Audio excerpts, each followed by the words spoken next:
मेरे प्यारे आंदोलनजीवी किसान बहनों और भाइयों,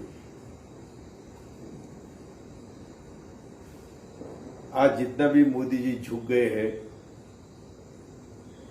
और जो भी उन्होंने राष्ट्र के संबोधन में कहा है वो इतना सीधा साधा तो नहीं है, लेकिन आने वाले चुनाव है। 12 देशों के लोगों ने इनकी ओर पार्लियामेंट में इनके ऊपर टीका हुई थी किसान आंदोलन के बारे में। तो आप लोगों ने जो ऐतिहासिक आंदोलन किया जिसकी बहुत जरूरत थी,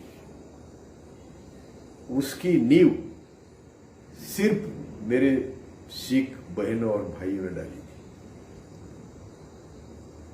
क्योंकि सिख मनुवादी जहरीली विचारों से अच्छे परिचित है। मैं जिनका आज प्रकाश पर्व है उनका भी पढ़ा हूं, गुरु गोविंद सिंह का भी पढ़ा हूं, तो मैं जानता हूं कि इनको बहुत अच्छी जानकारी है कि ब्राह्मण्यवादी मनुवादी संघी जहरीली सोच क्या होती है। ये कानून ऐसे नहीं आए थे, ये कानून लाने के मांगे संघी सोच थी, पीछे संघी सोच थी। और क्या थी कि आप सब लोग, आप टिळक पढ़ो, सावरकर पढ़ो, गोलवलकर पढ़ो, वो कहते हैं कि हम देश के मालिक हैं और आप सब लोग 2 जून के रोटी के मालिक हैं। तो आपको ये संपत्ति का क्या करना है? सार्वजनिक उद्योग की जरूरत क्या है? खेती की जरूरत क्या है? तो बहुत बड़े प्लानिंग से अंबानी को दिया खुदरा बाजार, अदानी को दिया स्टोरिंग हाउसेस, देश भर में पहले गोडाउन बनाए। अंबानी को खुदरा बाजार में लाए, उन्होंने खुदरा बाजार शुरू किया, 50 लाख करोड़ का है खुदरा बाजार। तो और फिर ये कानून लाए। इसको पहचाना पहले मेरे सिख बंधु भाइयों ने, और उन्होंने देखो उनको भी खत्म करने की आरएसएस रात दिन कोशिश करता है। उन्होंने राष्ट्रीय सिख संगत एक संगठन बनाया था, उसके खिलाफ सिख भाई बहनों ने विरोध किया, वो कैंसिल करने को बोला, लेकिन उन्होंने किया नहीं। तो वो भी मनुवादी समझते हैं कि सिख ही हमारे नंबर 1 एनिमी है। तो इसलिए आपको खत्म करने के लिए, सिखों को खत्म करने के लिए उनका भी पहला मकसद था ये कानून लाना। लेकिन दुनिया भर के सिख भाइयों ने लंगर जो दातृत्व दिखाया, जो लंगर की बात करी, अभी तो बोले कि सब जो हमारे गुरुद्वारा है नमाज पढ़ने के लिए इस्तेमाल करो, ये बहुत बड़ी बात होगी। तो उनके सबके मैं पहले आभार मानता हूं। 700 किसान मरे, मोदी ने एक के बारे में एक लफ्ज नहीं कहा, आपके ऊपर पानी मारा, आपको ठंड में, धूप में, बारिश में रास्ते पर सोने दिया, एक लफ्ज नहीं निकाला।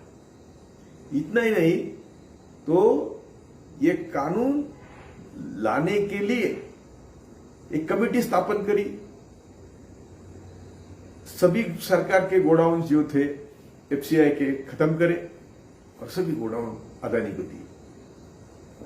तो इसके पीछे कारपोरेट था। अभी गुजरात से आज तक का मोदी का इतिहास क्या है? तो वो जो करता है वो पीछे हटता ही नहीं, लेकिन आज हटा, ऐसा दिखाया है। शायद उनके मन में इलेक्शन भी हो गए, पंजाब का है, यूपी का है, बाकी इलेक्शन है, और यूपी के इलेक्शन उनके लिए बहुत महत्वपूर्ण है। 2022 और 2024 का बड़ा नाता है। तो इसलिए कानून वापस करने की भाषा करी होगी। तो भी एमएसपी ही हमारे देश के सभी श्रमिकों की आर्थिक रीढ़ की हड्डी है, अर्थव्यवस्था की रीढ़ की हड्डी है। इसलिए एमएसपी के बिना हम हटेंगे तो हम जीते ही नहीं, ऐसा होगा। क्योंकि कानून के पहले की परिस्थिति हमारे अच्छी नहीं थी। स्वामीनाथन कमीशन, मैं इसका अमल करूंगा बोल के भी मोदी ने किया नहीं, और सुप्रीम कोर्ट में लिख के दिया कि हम कर नहीं सकते। क्यों नहीं कर सकते? अरे मोदी ने इस बहाने या उस बहाने ये 7-8 साल में देश के 50 लाख करोड़ रुपए मुट्ठी भर लोगों के हाथ में दिए। 10 लाख तक करोड़ ऑन पेपर है बैंक के एनपीए के, उसमें से 8 लाख करोड़ छोड़ दिए है। एमएसपी जो लाएंगे तो ज्यादा से ज्यादा, वो बोलते हैं 16 लाख करोड़ लगेंगे, झूठ है। लेकिन एमएसपी लाने सिवाय आए बिना हम लोग सुखी नहीं हो सकते। महत्व की बात यह है कि मोदी जी ने नोटबंदी करी, पीछे नहीं हटे, जीएसटी करी, पीछे नहीं हटे, गलत लॉकडाउन किया, पीछे नहीं हटे, आज क्यों हट रहे? तो इनका हजारों साल का इतिहास, संघियों का, इनके पुरखों का इतिहास है छल कपट। इसमें जरूर कुछ छल कपट है और वो छल कपट हमें पहचानना होगा।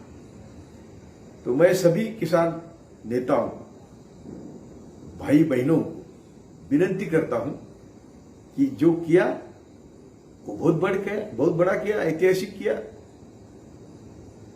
लेकिन हम अभी भी जीत का जश्न न मनाएं। संघियों की चाल मैं बार बार कहता हूं कि सिख समाज समझता है, इसलिए हम चाहते हैं कि ये तो अंबेडकर वादियों ने भी करना चाहिए, लेकिन आज तक उनसे ये नहीं हुआ। मैं सिख समाज के फिर से आभार मानता हूं। जान गई ऐसे 700 किसानों के लिए श्रद्धांजलि अर्पित करता हूं और आगे चल के हम सब मिलके ये जो सब श्रमिकों के लिए आंदोलन करने की मैं सबको विनती करता हूं। हमारे संविधान का मतलब ही शोषण मुक्त समाज की निर्मित है। हमारे छत्रपति शिवाजी महाराज ने भी खेती प्रधान राज्य का स्थापित किया था, सर्वसमावेशक खेती प्रधान। आज उसी की हमें जरूरत है। जय भारत, जय जवान, जय किसान।